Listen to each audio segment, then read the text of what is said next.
ಹೇಳೋದಲ್ಲಪ್ಪ, ಡ್ರೈವರ್ಗಳು ಬೆಂಗಳೂರಲ್ಲಿ ಒಂದು 5 ಲಕ್ಷ ಜನ ಡ್ರೈವರ್ಗಳು ರೋಡಲ್ಲಿ ಮಲಗಿರ್ತಾರೆ.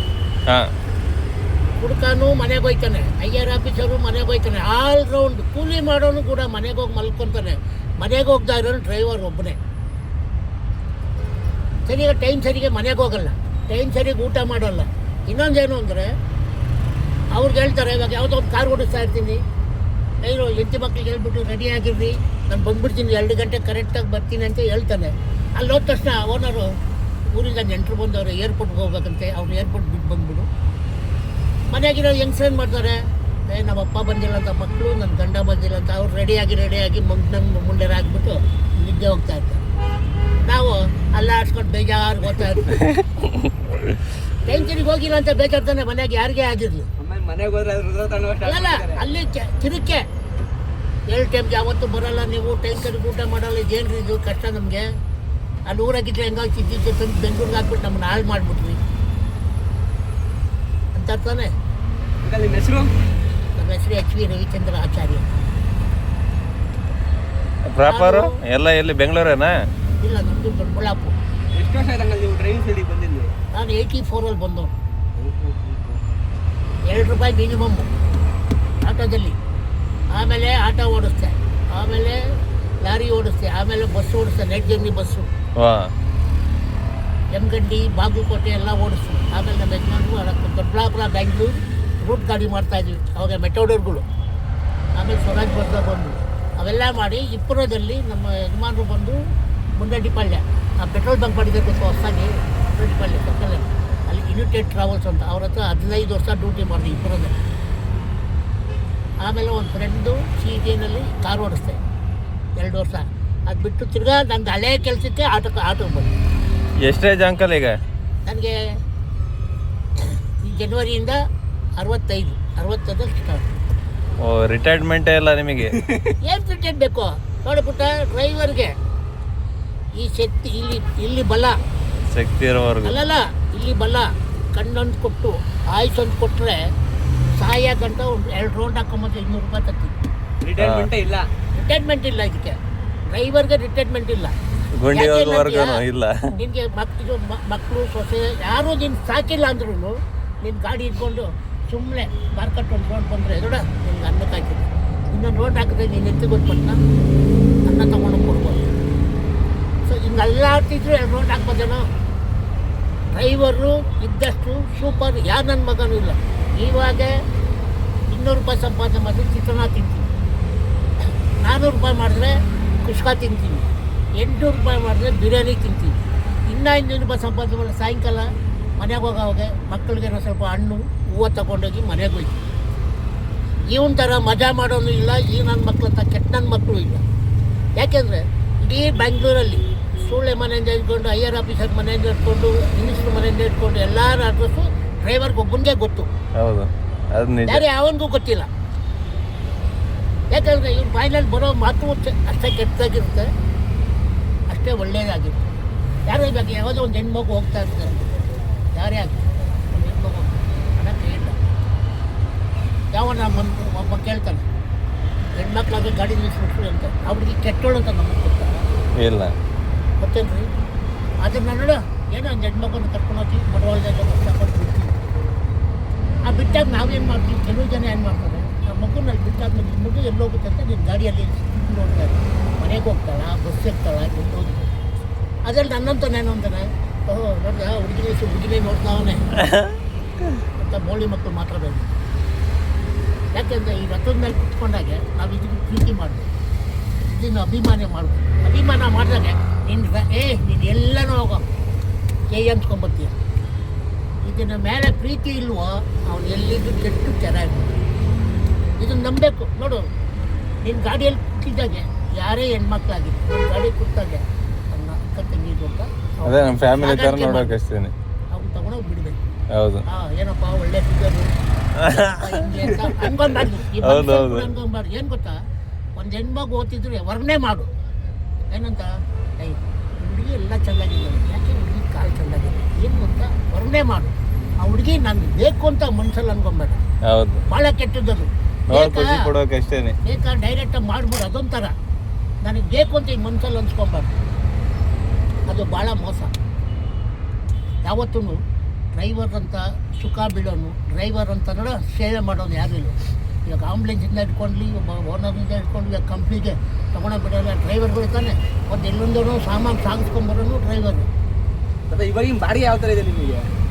ನಮಗೆ ಸುಖ ನೋಡ್ಬಿಟ್ರೆ ಕಷ್ಟ ಬಿದ್ದರೆ ಸುಖ ಐತೆ, ಕಷ್ಟ ಬೀಳ್ಬೇಕು. ಈಗ ನನ್ನ ವಯಸ್ಸಿಗೆ 3 ಗಂಟೆ ರಾತ್ರಿಗೆ ಏನು ಕೈಗೆ ಬರ್ಬೇಕು ನಾನು? ಏನು ಬರ್ತೀವಿ ಗೊತ್ತಾ? ನಾವು ಇರೋದೇ 12 ಗಂಟೆವರೆಗೂ ರೋಡಲ್ಲಿ. ಏನು ಈ ಕಡೆ ಬಾಡಿಗೆ ಬಂದಂತೆ ನಮ್ಮ ಮೊಮ್ಮಗ ಸ್ಕೂಲ್ಗೆ ಹೋಗೋದು, ಮನೆಗೆ ಹೋಗ್ತೀನಿ ಮಲಗಿರ್ತೀನಿ. 3 ಗಂಟೆಗೆ ಎತ್ತೀನಿ ನಮ್ಮ ಮೊಮ್ಮಗನ ಸ್ಕೂಲ್ ಬಿಟ್ಬಿಟ್ಟು ಸ್ಕೂಲ್ಗೆ ತಗೊಂಡು ಮನೆಗೆ. ನಮ್ಗೆ ಇನ್ನೊಂದು ಗಾಡಿ ನನ್ನ ಮೊಮ್ಮಗ ನೋಡುತ್ತಾನೆ ಇನ್ನೊಬ್ಬ, ಅವನು ಬೆಳಗ್ಗೆ ಅವ್ನು ಬಿಡ್ತಾನೆ, ಮಧ್ಯಾಹ್ನ ನಾನು ಬಿಟ್ಬಿಟ್ಟು ಒಂದು ಕ್ವಾರ್ಟರ್ ಹಾಕ್ಬಿಟ್ಟು ಕಳ್ಕೊಂಡು ಸಿಸ್ಟಮ್ ಅನ್ಕೊಳ್ಳೋದು. ಯಾರು ಏನಿದೆ ಇನ್ನೊಂದು, ಇವಾಗ ನಿನ್ನ ವಯಸ್ಸಿದ್ರೆ ನಾನು ಇನ್ನೊಂದು 2 ಲಕ್ಷ ಸಾಲ ಮಾಡಿ ಮನೆ ಕಟ್ಟೋದು, ಸೇಲ್ ತೆಗಿಯೋಣ ಅನ್ನೋದು ಇರ್ತದೆ. ನಮಗೆ ಯಾರಾದರೂ ವಯಸ್ಸಾಗತ್ತೆ ಯಾರು ಸಾಲ ಕೊಡೋದು, ನಾವು ಯಾರು ಕೇಳೋಕ್ಕೂ ಇಲ್ಲ, ನಮ್ಗೆ ಯಾವ್ದ್ರ ಮೇಲೆ ಆಸೆ ಇಲ್ಲ. ದುಡಿಬೇಕು, ಶಕ್ತಿನ ಗಂಟ ದುಡಿಬೇಕು, ಮಾಡಬೇಕು. ಇವಾಗ 65 ವರ್ಷ ಕೆಲವು ಜನ ಕೇಳ್ತಾರೆ ಹೆಣ್ಮಕ್ಳು ಬೆಳಿಗ್ಗೆ ಹೊತ್ತು, ಏನು ಅಂಕಲ್ ಇಷ್ಟು ವಯಸ್ಸಾಗತ್ತೆ ಬಂದು ಗಾಡಿ ಓಡಿಸ್ತಾರೆ ನೋಡಮ್ಮ. ನಮ್ಗೆ ಯಾರು ದುಡಿಯೋರಿಲ್ಲ, ಇಬ್ಬರು ಹೆಣ್ಮಕ್ಳಿಗೆ ಮದುವೆ ಮಾಡಿಕೊಟ್ಟು. ಗಂಡು ಮಕ್ಳು ಯಾರಿಲ್ಲ. ಗಂಡು ಮಕ್ಳು ಯಾರನ್ನ ಇರ್ತಾರೆ ಇನ್ನೊಂದು ಇದ್ರೆ ಈಗ ಹೊಡೆದ್ಬಿಟ್ಟು ಕೇಳ್ಬೋದು. ಅವ್ನು ಎಂಥನೇ ಆಗಿರಲಿ, ಅಲ್ಲ ಆಗಿರಲಿ, ಮೋಸ್ಕಾರ ಏನೇ ಆಗಿರಲಿ, ಯಾವತ್ತೂ ಹಿಂಗೆ ಇಟ್ಕೊಂಡು ಎಣ್ಣೆ ಹೊಡೆ ಇಲ್ಲ. ಏನು ಕೇಳ್ತೀವಿ ಅವನ್ನ? ಯಾರು ಕೇಳೋರು ನಮ್ಮನ್ನು ಯಾರು ಕೇಳೋಂಗಿಲ್ಲ. ಯಾಕೆ? ಇರೋಣ ಶಕ್ತಿ ಹೇಳಿರುವಾಗ ಇಲ್ಲಿ ಭುಜದಲ್ಲಿ ಶಕ್ತಿ, ಕಣ್ಣು ಕಾಯಿಸೋದು ಕೊಟ್ಟರೆ ಸಹಾಯ ಕಟ್ಟ ಜೀವನ ಮಾಡೋವಂಥ ಡ್ರೈವರು. ನಾನು ಎಲ್ಲರಿಗೂ ನಮ್ಮ ಹುಡುಗರಿಗೆಲ್ಲ ಒಂದು DL ಮಾಡಿ ಜೋಬಲ್ಲಿ ಇಟ್ಕೊಳ್ರು, ಲೈಫ್ ಕಾಯ್ತು. ಹೌದು, ಅದಂತ ನಿಜ. ನಾನು ಮಾಡಿಸ್ಕೊಟ್ಟಿದ್ದು ನಮ್ಮ ಡ್ರೈವರ್ಗಳು. ನಾನು ಇನ್ಫೋರ್ಮೇಷನ್ ಇಪ್ರೋದಲ್ಲಿ ಡ್ಯೂಟಿ ಮಾಡೋವಾಗ 5 ಜನ ಡ್ರೈವರ್ ರೆಡಿ ಮಾಡಿ ಚೆನ್ನಾಗಿರ್ಬೇಕು. ಯಾಕೆ ಗೊತ್ತಾ? DL ಇದ್ದರೆ ಅದಕ್ಕೆ ಇನ್ನೊಂದು ನಿನ್ಗೆ ವಯಸ್ಸಾದ್ರೂ DLಗೆ ಸರ್ವಿಸ್ ಆಗ್ತಾ ಇರ್ತದೆ. ಯಾರಿಗೂ ನಾವು DL ತೋರಿಸ ಹಳಬ ಗಾಡಿ ಎಕ್ಸ್ಪೀರಿಯನ್ಸ್ ಆಗಿದೆ, ನೀವು ಓಡಿಸು ಬಿಡು, ಎಕ್ಸ್ಪೀರಿಯನ್ಸ್ ಮಾಡಕ್ ಕೊಡ್ತಾರೆ. ಅದೇ ಯಾಕೆಂದ್ರೆ ಡೇಟ್ ನೋಟ್ ಕೊಡ್ತಾರೆ. ಹೌದು, ನಮ್ಮ ಎಲ್ಲರಿಗೂ ಹೇಳೋದು, ಫ್ರೆಂಡ್ಗಳಿಗೆ ಎಲ್ಲರಿಗೂ ಹೇಳಿದ್ರು, ಒಂದು DL ಮಾಡಿಸಿ ಜೋಬಲ್ಲಿ ಇಟ್ಕೊಂಡು ಕಷ್ಟಕ್ಕಾಗುತ್ತೆ. ತಲೆ ಕಾಯುತ್ತೆ ಸಾಯ ಟೈಮಲ್ಲಿ ಅನ್ನೋದು ಕಾಯ್ತದೆ. ಇವಾಗ ನಮಗೆ ವಯಸ್ಸಾಯ್ತಮ್ಮ, 2 ಗಂಡು ಮಕ್ಳು ಇದ್ರು, 2 ಹೆಣ್ಮಕ್ಳು ಮದುವೆ ಮಾಡ್ಕೊಟ್ಟು ಮಕ್ಕಳೊಂದು ಸಾಕಿದ್ದ ರೋಡ್ಗೆ ಹಾಕ್ಬಿಟ್ರು. ನಾನು ಎಲ್ಲೋ ಬಂದು ಅವಾಗ ಯಾರೋ ಇನ್ನೊಂದ್ಸರಿ ಕೇಳಿ ಮಾತಾಡೋದು ಪಂಚಾಯತ್ ಕೇಳಿ. ನಾನು ಸೇಮ್ ಈಗ ಅಂಕಲ್, ಈಗ ನಾನು ಇದೇ ತರ ಥಿಂಕ್ ಮಾಡೇ ಬಂದಿದ್ದು. 4 ವರ್ಷ ಬ್ಯಾಂಕ್ ಫೀಲ್ಡ್ ಕೆಲಸ ಮಾಡಿದ್ದೀನಿ. ಆಟೋ ಬರೀ ದುಡಿತಿದ್ದೆ, ಬಟ್ ಉಳಿತಿರ್ಲಿಲ್ಲ, ಉಳ್ಸಕ್ ಆಗ್ತಿರ್ಲಿಲ್ಲ. ತುಂಬ್ಕೊಂಡ್ಬಿಟ್ಟು ತಿನ್ಬೋದು ನನ್ನ ಏಜ್ ಆದ್ಮೇಲೆ ಏನ್ ಮಾಡೋದು ಅನ್ನೋದಾಯ್ತು. ಕಲ್ಲೂರ ಕಾಯ್ತದ, ಕಲ್ಲೂರ ಕಾಯ್ತದ, ಮಣ್ಣೂರ ಕಾಯ್ತದ. ಇಲ್ಲ ನಿನ್ನ ಮೇಲೆ ಕುತ್ಕೊಂಡು 2 ರೌಂಡ್ ಹಾಕ್ಲೇಬೇಕು. ಹೌದು, ಕಲ್ಲೋರಕ್ಕಾಗಲ್ಲ, ಮಣ್ಣೋರಕ್ಕಾಗಲ್ಲ, ಒಬ್ಬ ಮೇಲೆ ಜಗಳ ಮಾಡೋಕ್ಕಾಗಲ್ಲ, ಏನಿಲ್ಲ. ನಿನ್ನ ಕಷ್ಟ ನೀನು ಮಾಡಿ ಒಂದು 2 ರೌಂಡ್ ಹಾಕಿ ಒಂದು 100 ರೂಪಾಯಿ ಸಂಪಾದನೆ ಮಾಡಿಕೊಂಡು 50 ರೂಪಾಯಿ ತಿಂದು 50 ರೂಪಾಯಿ ಸಾಯಂಕಾಲ ಹೋಗಿ ಎಣ್ಣೆ ಹೊಡೆದು ಮಲ್ಕು. ಇವಾಗ ನಮ್ಮ ಮೀನೇನುಗಳು ಇರೋಕ್ಕೆ ಏನೇನೋ ಮಾತಾಡ್ತಾರೆ. ನಾನು 84 ನೋಡ್ತಾ ಇದ್ದೀನಿ ಡ್ರೈವರ್ಗಳಿಗೆ.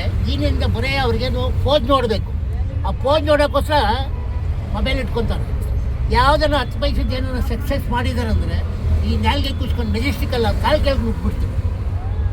ಈಗ ಅಲ್ಲಿ ಕೆಲವ್ರು ಇರ್ತಾರಲ್ಲ, ಅವರಿಂದಾನೇ ಡ್ರೈವರ್ ಬಿಡುತ್ತೆ ಸುಮ್ಮನೆ ಕೆಟ್ಟ ಹೆಸರು ಆಟೋದಾರಿಗೆಲ್ಲ. ಎಲ್ಲೋ ಹೇಳೋದು ಮಾತು ಯಾವತ್ತು ನೋಡೋಣ. ಇವಾಗ 5 ಜನ ಮಕ್ಕಳಲ್ಲಿ ಒಬ್ಬನೇ ಅನ್ನ ಹಾಕೋದು, 4 ಜನನೂ ಅನ್ನ ಹಾಕೋದು. ಅಂದ್ರೆ ಅವರು ಅಲ್ಲೇ ಹೊಡಿತಾ ಇರ್ತಾರೆ. ತಪ್ಪು ಮಾಡೋದನ್ನ ಎಲ್ಲಾರನ್ನೂ ಸೇರಿಸಿ ಬೈಯೋದು ತಪ್ಪು. ಅರ್ಥ ಆಯ್ತಾ? ಅವ್ನಿಗೆ ಯಾರು ಇವಾಗ ತಪ್ಪು ಮಾಡುತ್ತಾ ಪಬ್ಲಿಕ್ಕಲ್ಲಿ ಹೊಡೀರಿ, ಅವಾಗ ಇನ್ನೊಬ್ಬ ಮಾಡೋಕ್ಕೆ ಭಯ ಬೀಳ್ತಾರೆ. ನೀವು ಅದ್ರ ರೂಲ್ಸ್ ಇಟ್ಕೊಂಡು ನಾವೇನೋ ಮಾಡ್ತೀವಿ ಅದು ಮಾಡ್ತೀವಿ ಇದು ಮಾಡ್ತೀವಿ ಅಂತಲ್ಲ. ಇವಾಗ ಮಾತಾಡೋದು, ಇವಾಗ ತಮಿಳ್ನಾಡಲ್ಲಿ ಮಾಟುಗಳೆಲ್ಲ ಇಟ್ಕೊಂಡು ಎಲ್ಲ ಗಲಾಟೆ ಮಾಡಿ ಯಾರು ಸ್ವಾಮಿಗಳೆಲ್ಲ ಇಲ್ಲೆಲ್ಲ ಮೊಬೈಲ್ಗಳ ಮಾತಾಡ್ತಾರೆ. ಇವತ್ತೇ ರೆಡಿ ಆಗಿ ಹೊರಡ್ರಿ ಹೇಳ್ತಾರಲ್ಲ, ನಾವು ಅಷ್ಟು ಗಾಡಿ ಎತ್ಕೊಂಡು ಇವತ್ತೇ ರೆಡಿಯಾಗಿ ಗಾಡಿ ಯಜಾನ್ ಜನ ಬರ್ತಾರೆ, ಹುಡುಗರು ಕುತ್ಕೊಂಡು ಬಾಟ್ಲು ಕುತ್ಕೊಂಡು ಹೋಗಿ ನಿಲ್ಸಲ್ಲಿ. ಅದು ಜಮತನ. ಇಲ್ಲಿ ಮಾತಾಡೋದಲ್ಲ ಮೊಬೈಲಲ್ಲಿ. ನನ್ನ ಪೋಸ್ಟ್ಗಳು ಬೇಕು, ಬೇಯಿಸ್ಬೇಕು. ಅವನು TV ಹಿಂಗೆ ಫಿಟ್ ಮಾಡ್ತಾನೆ, ಟಾರ್ಪಲ್ ಹಿಂಗೆ ಹೊಡಿತಾನೆ, ಇದೆಲ್ಲ ಮಾತಾಡೋದು ಗಂಭೀರಬೇಕು. ನಾವು ಒಂದ್ಸಾರಿ ಇವತ್ತು ವಿಧಾನಸೌಧದಲ್ಲಿ ಕೇಳು, ಅವಾಗ ಇವರು ಇದ್ದಿದ್ದು ಸಿಂಧಿಯಾ ಮಿನಿಸ್ಟ್ರು, ಏನು ಸಾರಿಗೆ ಸಚಿವ, ನಮ್ಮದು ಬೆಟ್ಟ ಹಿಡ್ಕೊಂಡೆಲ್ಲ ಕೇಸ್ ಆಗಿತ್ತು. 3,000 ರೂಪಾಯಿ ಇದ್ರೆ ಟ್ಯಾಕ್ಸು 9,000 ರೂಪಾಯಿ ತಂದ. ಸುಪ್ರೀಂ ಕೋರ್ಟಲ್ಲಿ ಕೇಸ್ ಹಾಕ್ಕೊಂಡಿದ್ರು. 12 ವರ್ಷ ಕೇಸ್ ನಡೀತು. ಕೇಸ್ ನಡೆದಾದ್ಮೇಲೆ ಪುಟ ಕೇಸ್ ನಡಿಬಿಟ್ಟು ಲಾಸ್ಟಲ್ಲಿ ಒಂದೊಂದು ಗಾಡಿಗೆ 1.5 ಲಕ್ಷ ಕಟ್ಟಬೇಕು ಅಂದ್ರೆ ಆ ಗಾಡಿ ಮಾರಿದ್ರೆ 1.5 ಲಕ್ಷ ಬರೋಲ್ಲ ಟ್ಯಾಕ್ಸ್. ಎಲ್ಲ ಹೋಗಿ ಗಲಾಟೆ ಮಾಡಿ ವಿಧಾನಸೌಧ ಸುತ್ತು ಗಾಡಿಗಳು ನಿಲ್ಲಿಸಿ ಎಲ್ಲ ಕರ್ನಾಟಕ ಫುಲ್ ಬಂದಿದ್ದು ಗಾಡಿಗಳು ನಿಲ್ಲಿಸಿ ನಂಬಿಲ್ಲ. 2 ಕೋಟಿ ಮುದೆ ಕುತ್ಕೊಂಡು ಬೈಕ್ ಎತ್ಕೊಂಡು ಗಾಡಿ ಮೇಲೆ ಹಾಕ್ಬಿಟ್ಟು ಅವ್ನ ಅಮ್ಮನ್ನ ಹಾಕಿ ಸಿಂಗಿ ಅವ್ನ ತಾಯಿನ ಹಾಕ್ಯಾಯ ಆ ಹೆಂಡತಿ ಮಕ್ಕಳು ಒಡವೆ ತಾಲಿಗಳು ಅಡ ಇಟ್ಬಿಟ್ಟು ಇಲ್ಲಿಂದ ತಂದ್ಕೊಡ ನಿಮ್ಮ ಅಮ್ಮನ್ನಕ್ಕೆ ನಡೀರ ವಿಧಾನಸೌಧ ಮುಖ್ಯ ಹಾಕೋಣ ಅಂತ ಇಡೀ ಪೊಲೀಸೆಲ್ಲ ಬಂದು ಕಂಟ್ರೋಲ್ ಮಾಡಿ 6,000 ಟ್ಯಾಕ್ಸ್ನ 4,200 ರೂಪಾಯಿ ಮಾಡಿ. ಓ ನೀವೇನಾನ ಮಾಡಿದ್ರೆ ಪರವಾಗಿಲ್ಲ ಹಂಗಾದ್ರೆ.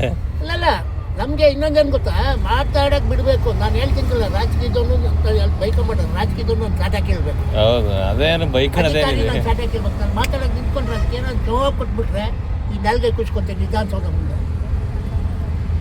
ತಪ್ಪಬಿಟ್ಟ ಯಾರನ್ನೂ ಹೇಳ್ಸ್ ಮಾತಾಡಬಾರ್ದು. ನಿನ್ನಲ್ಲಿ ಏನಿದೆ ಗುಣ ಗೊತ್ತಿರಲ್ಲ. ನಿನ್ನ ಮುಂದಕ್ಕೆ ಬಿಟ್ಟು ಹಿಂದೆ ನೋಡ್ಬೇಕು. ಅವನ್ನ ಹೌದು ಮುಂದಕ್ಕೆ ಬಿಟ್ಟು ಹಿಂದೆ ನೋಡ್ಬೇಕು. ಹಿಂಗೆ ಹೋಗ್ತಾನೆ ಚಿಕ್ಕಪ್ಪ ಮನೆಗೆ ಹೋಗ್ತಾನ, ಇಲ್ಲ ಮಾವನ ಮನೆಗೆ ಹೋಗ್ತಾನೆ, ಇಲ್ಲ ನಮ್ಮ ಮನೆಗೆ ವಾಪಸ್ ಬರ್ತಾನೆ ಅಂತ ನಿಂತು ನೋಡಬೇಕು. ಕಾಲಿಕ್ಕಕ್ಕೆ ಮುಂಚೆನೆ ಎಲ್ಲೋತಾ ಇದೆಯೋ ಹೇಗೆ ಏನೊಂದು ಪ್ರಪಂಚ ಇರೋದೇನು ಸುಮ್ಮನೆ ದೊಡ್ಡಗೆ ಹಚ್ಕೊಳಕ್ಕೆ ಬಸ್ಕೊಳಕ್ಕೆ ಎಲ್ಲ ಮಾತಾಡೋದಲ್ಲ. ಅದಕ್ಕೆ ಪ್ರೀತಿ. ಆ ಮೊದಲು ನಮ್ಮ ಮಿನಾರ್ವ ಸರ್ಕಲಲ್ಲಿ ಒಂದಿತ್ತು ಯೂನಿಯನ್ ಶಿವಾಜಾನದ್ದು. ಅವ್ರು ಯೂನಿಯನ್ ಸ್ಟ್ರೈಕ್ ಮಾಡಿದ್ರೆ ಇವ್ರು ಓಡಿಸೋರು, ಇವ್ರು ಸ್ಟ್ರೈಕ್ ಮಾಡೋರು. ಅವರು ಫ್ರಂಟ್ ಇಂಜಿನ್ ಗಾಡೀಲಿ ಇರ್ತಿರಲ್ಲ ಅನ್ನೋದು ಗೊತ್ತು. ಫ್ರಂಟ್ ಇಂಜಿನ್ ಗಾಡೀಗೆ 5 ಲೀಟ್ರ್ ಸಿಮೆಂಟ್, 1 ಲೀಟ್ರ್ ಪೆಟ್ರೋಲು, ಅರ್ಧ ಲೀಟ್ರ್ ಆಯಿಲ್ ಹಾಕ್ಬಿಟ್ಟು ಎಲ್ಲ ಹಾಕ್ಬಿಟ್ಟು ಟ್ಯಾಂಕ್ ಕುಯ್ಬಿಟ್ಟು ಕುಗ್ತಾ ಇದ್ವಿ. ಅದು ಮುಂದೆ ಕಾಲ ಸ್ಟಾರ್ಟ್ ಮಾಡೋದಿತ್ತಲ್ಲ ಅದು ಅಲ್ಲ ಕಾಲ ಸ್ಟಾರ್ಟ್ ಮಾಡೋದು ಇದು ಅದು ಲ್ಯಾಮ್ಲೆಟ ಕೈಲಾಗ ಸ್ಟಾರ್ಟ್ ಮಾಡೋದೆ. ಹೌದಾ? ಅದು ಲ್ಯಾಮ್ಲೆಟ್ ನೆನೆಲ್ದಲ್ಲ ಕಾಲ ಸ್ಟಾರ್ಟ್ ಮಾಡೋದಕ್ಕೆ ಅದು ಲ್ಯಾಮ್ಲೆಟ್ ಆಟೋ. ಇವತ್ತು ಕೆಲವು ಕಲಾಸ್ಗಳದಾಗೆ ಲಗೇಜ್ ಗಾಡಿ ಲಗೇಜ್ ಹೊಡಿತವ್ರೆ ಅದರಲ್ಲಿ. ಅದು ಇದಕ್ಕೆ ಸೇಮ್ ರಾಜುತ್ತೆ ಬರೀ ಇಂಜಿನ್ ಫ್ರಂಟಲ್ಲಿ